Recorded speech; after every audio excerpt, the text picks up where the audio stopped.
Hello everyone, welcome to my channel Purnima star achiever.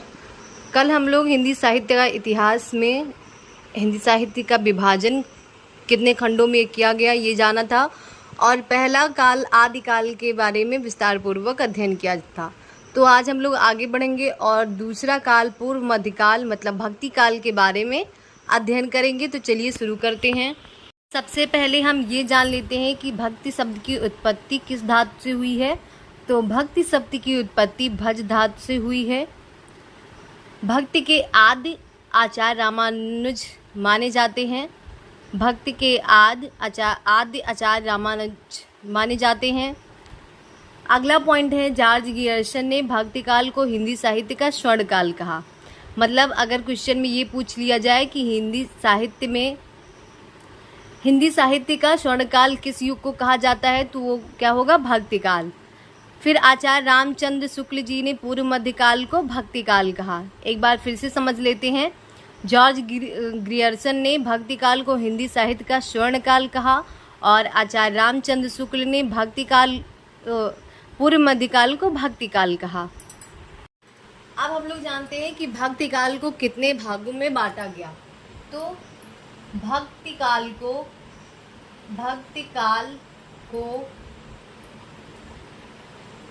दो भागों में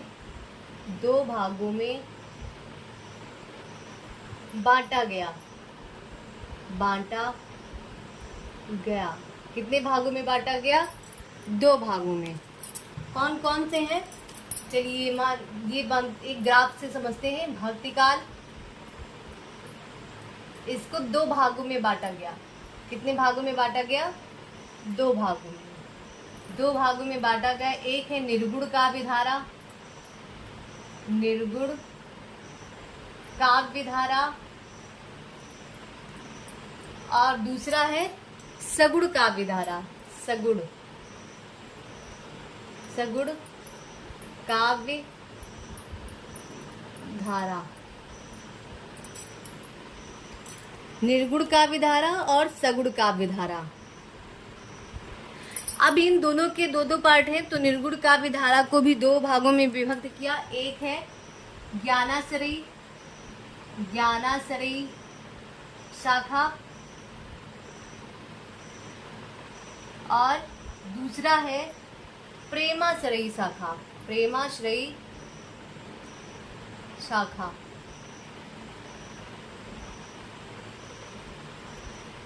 कौन कौन से हैं? ज्ञानाश्रयी और प्रेमाश्रयी। ज्ञानाश्रयी में कौन कौन आते हैं? ज्ञानाश्रयी को कहते हैं संत काव्य। इसको क्या बोलते हैं? संत काव्य। और इसको बोलते हैं प्रेमाश्रयी को सूफी काव्य। क्या बोलते हैं? सूफी काव्य। क्या बोलते हैं? सूफी। ज्ञानाश्रयी को बोलते हैं संत काव्य और प्रेमाश्रयी को बोलते हैं सूफी काव्य। अब दूसरा आता है सगुण काव्य धारा। इसके भी 2 पार्ट हैं। पहला है रामाश्रयी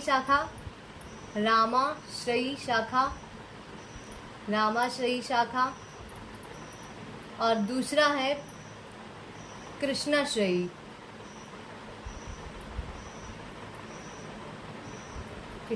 शाखा।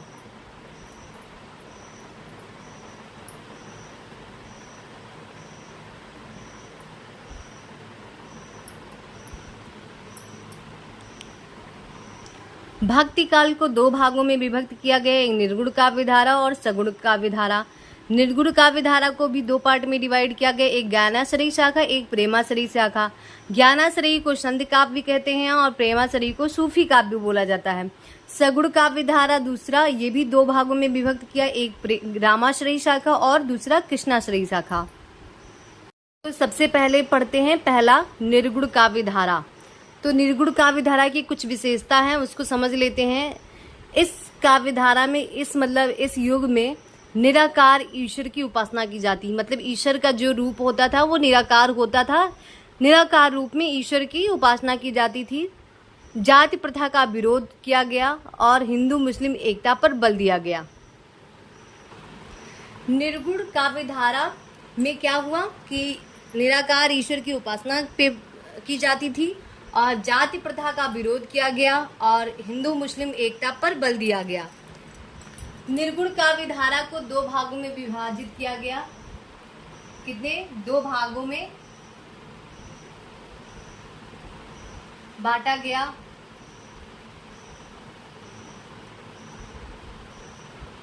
निर्गुण काव्य धारा को कितने भागों में बांटा गया? 2 भागों में बांटा गया। पहला ज्ञानाश्रयी शाखा, ज्ञानाश्रयी शाखा, और दूसरा प्रेमाश्रयी शाखा, प्रेमाश्रयी शाखा। ज्ञानाश्रयी शाखा और प्रेमाश्रयी शाखा। तो निर्गुण काव्य धारा में सबसे पहले हम क्या पढ़ेंगे? ज्ञानाश्रयी शाखा, मतलब संत काव्य। इस काल के सबसे प्रमुख कवि कौन थे? वो थे कबीरदास। कौन थे? कबीरदास। कबीरदास। कबीर जो शब्द है वो अरबी भाषा का शब्द है जिसका अर्थ होता है श्रेष्ठ या महान। कबीर का अर्थ क्या होता है? कबीर अरबी भाषा का शब्द है, अरबी भाषा का शब्द है जिसका अर्थ होता है, जिसका अर्थ होता है श्रेष्ठ, श्रेष्ठ या महान। श्रेष्ठ या महान क्या होता है? श्रेष्ठ या महान। कबीरदास सिकंदर लोदी के समकालीन के थे। आइए हम सबसे पहले कबीर की भाषा को जान लेते हैं कि कबीर की भाषा कैसी थी। कबीर की भाषा, कबीर की भाषा। तो रामचंद्र शुक्ल ने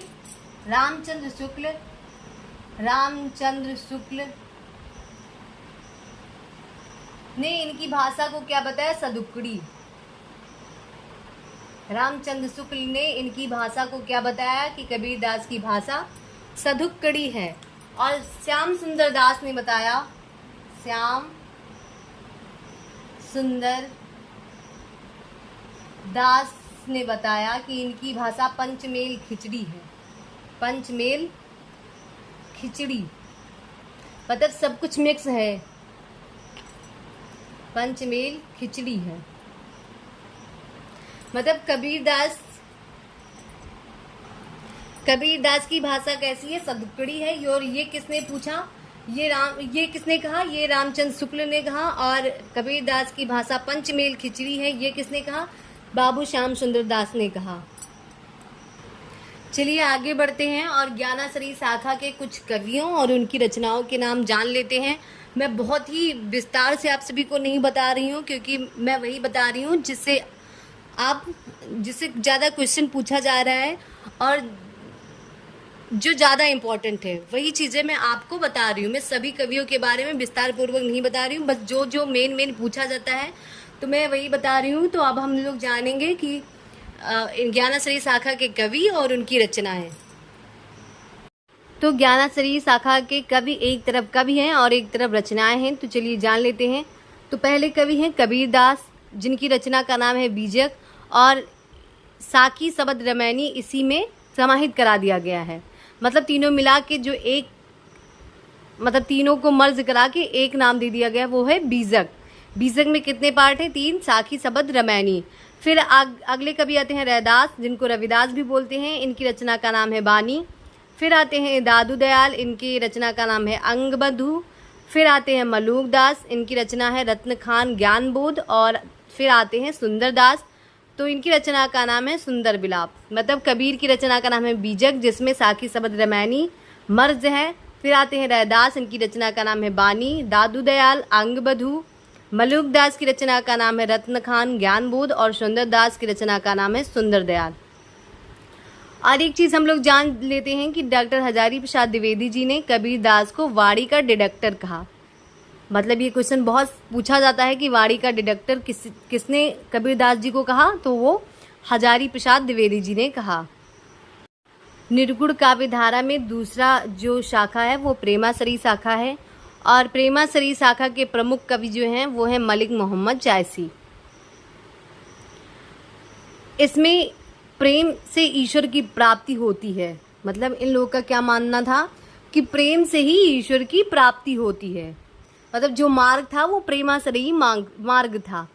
प्रेमाश्री शाखा में परमात्मा को स्त्री तथा आत्मा को पुरुष के रूप में चिन्हित किया गया। क्या कहा गया कि मतलब जो परमात्मा है वो स्त्री और जो आत्मा है वो पुरुष है।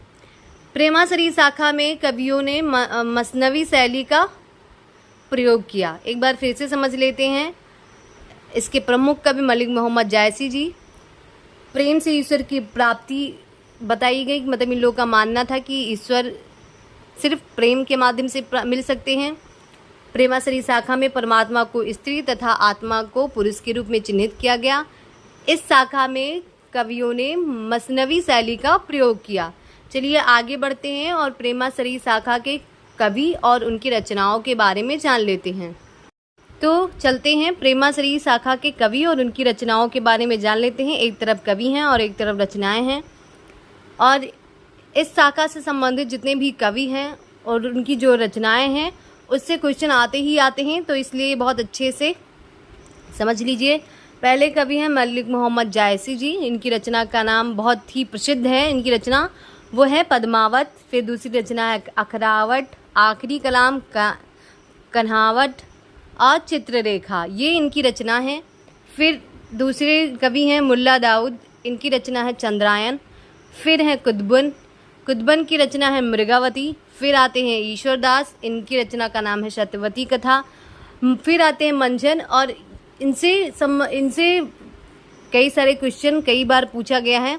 मंझन से इनकी रचना का नाम है मधुमालती। और फिर आते हैं उस्मान, और इनकी रचना का नाम है चित्रावली। तो मैंने वही कवियों के रचनाओं को व्याख्या किया है जिनसे हर बार क्वेश्चन पूछा जाता है। तो एक बार फिर से समझ लेते हैं। मलिक मोहम्मद जायसी, इनकी रचना है पद्मावत, अखरावट, आखिरी कलाम कन्हावट और चित्ररेखा। मुल्ला दाऊद, इनकी रचना है चंद्रायन। कुतुबन, इनकी रचना है मृगावती। और ईश्वरदास हैं, फिर इनकी रचना है सत्यवती कथा। मंझन है, इनकी रचना का नाम मधुमालती। और फिर आते हैं उस्मान, इनकी रचना का नाम है चित्रावली।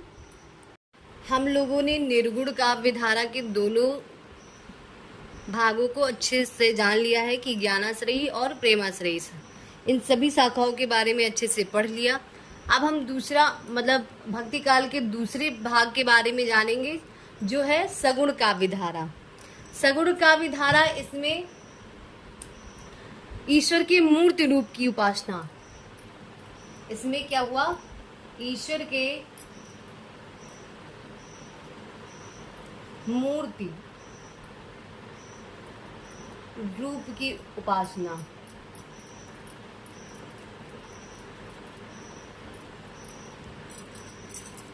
सगुण काव्य धारा में ईश्वर के मूर्ति रूप की उपासना की जाती थी।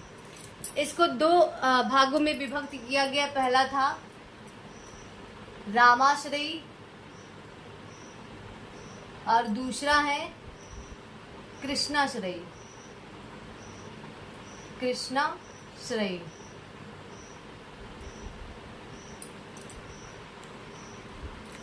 तो सबसे पहले हम क्या पढ़ेंगे, रामाश्रयी शाखा के बारे में। किसके बारे में पढ़ेंगे, रामाश्रयी शाखा। पहला क्या है,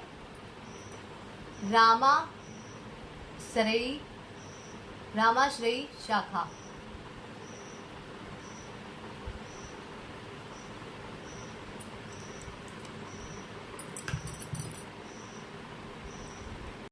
तो रामाश्रयी शाखा में राम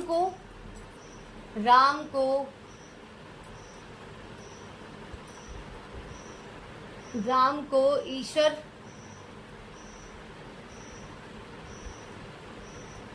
मानते थे और उन्हीं को और कवि राम को ही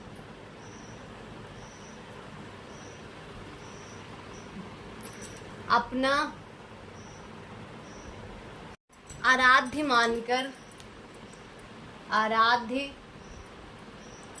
मानकर रचना करते थे।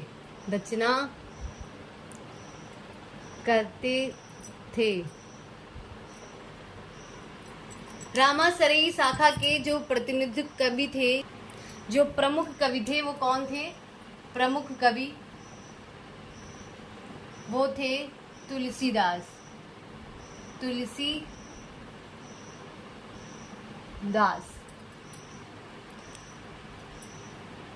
आइए आगे बढ़ते हैं और रामासरई शाखा के कवि और रचनाओं के बारे में जान लेते हैं। तो एक तरफ कवि हैं और दूसरी तरफ रचनाएं हैं। तो पहले जो कवि हैं वो तुलसीदास जी हैं और इनकी रचनाएं हैं रामचरितमानस, बरवे रामायण, विनय पत्रिका, कवितावली, गीतावली, हनुमान बाहु, पार्वती मंगल, जानकी मंगल। फिर दूसरे कवि हैं रामानंद, इनकी रचना का नाम है राम आरती। फिर है नाभादास, इनकी रचना है भक्तमाल। फिर हैं ईश्वर दास, इनकी रचना है भरत मिलाप। और फिर हैं अग्रदास, इनकी रचना है राम भजन मंजरी। एक बार फिर से जान लेते हैं। तुलसीदास, इनकी रचना है रामचरितमानस, बरवे रामायण, विनय पत्रिका, कवितावली, गीतावली, हनुमान बाहु, पार्वती मंगल, जानकी मंगल। और भी रचनाएं हैं जैसे रामलला, नहछू, ये सब तुलसीदास जी की रचनाएं हैं। और फिर आते हैं रामानंद, इनकी रचना का नाम है राम आरती। फिर नाभादास, इनकी रचना का नाम भक्तमाल। फिर ईश्वरदास, इनकी रचना का नाम भरत मिलाप। फिर हैं अग्रदास, इनकी रचना का नाम है राम भजन मंजरी। चलिए आगे बढ़ते हैं और कृष्णाश्रयी शाखा के बारे में जानते हैं। दूसरा है कृष्णाश्रयी शाखा। क्या?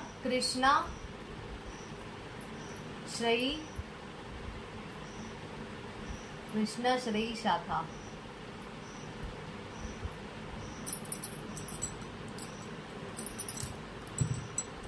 कृष्णाश्रयी शाखा में कवि कृष्ण को आराध्य मानकर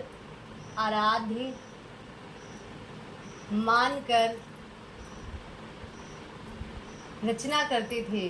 क्या करते थे? रचना करते थे। कृष्णाश्रयी शाखा में कृष्ण को आराध्य मानकर कवि रचना करते थे। कृष्णाश्रयी शाखा के प्रवर्तक कौन हैं? आचार्य वल्लभाचार्य। कौन है? आचार्य वल्लभाचार्य। कृष्णाश्रयी शाखा के प्रमुख कवि कौन हैं? सूरदास। कृष्णाश्रयी शाखा के प्रमुख कवि हैं वो हैं सूरदास। अब हम लोग कृष्णाश्रयी शाखा के कवि और उनकी रचनाओं के बारे में जानेंगे। तो पहले कवि हैं सूरदास, इनकी रचना है सूरसागर, साहित्य लहरी और सूर सारावली। फिर आती है मीराबाई, इनकी रचना है गीत गोविंद, टीका और नरसिंह जी का मायरा। फिर अगले कवि हैं रसखान, इनकी रचनाएं हैं प्रेम वाटिका और सुजान रसखान। श्री भट्ट की रचना है युगल शतक और कुम्भन दास की रचना है फुटकल पद। एक बार फिर से समझ लेते हैं। सूरदास की रचना है सूरसागर, साहित्य लहरी, सूर सरावली। मीराबाई की रचना है गीत गोविंद, टीका, नरसिंह जी का मायरा। रसखान की रचनाएं हैं प्रेम वाटिका, सुजान रसखान। श्री भट्ट की रचना का नाम है युगल शतक और कुम्भन दास की रचना का नाम है फुटकल पद। लोगों ने हिंदी साहित्य के विभाजन में दूसरे काल मतलब पूर्व मध्यकाल अर्थात भक्ति काल के बारे में संपूर्ण व विस्तृत जानकारी ली कि भक्ति काल किसे कहते हैं, उसकी कितनी शाखाएं हैं और उनसे संबंधित कवियों के बारे में हम लोगों ने जाना। आप लोग अच्छे से पढ़ाई कीजिए, ध्यान से वीडियो को देखिए और समझिए। ऐसे ही मेरी वीडियो को पाने के लिए मेरे चैनल को सब्सक्राइब कर लीजिए, बेल आइकन प्रेस कर लीजिए, जिससे मेरे वीडियो की नोटिफिकेशन आप सभी तक पहुंचती रहे। और मेरे वीडियो को लाइक कीजिए, शेयर कीजिए और कमेंट करके ज़रूर बताइए कि आप सभी को मेरा वीडियो कैसा लगता है। धन्यवाद।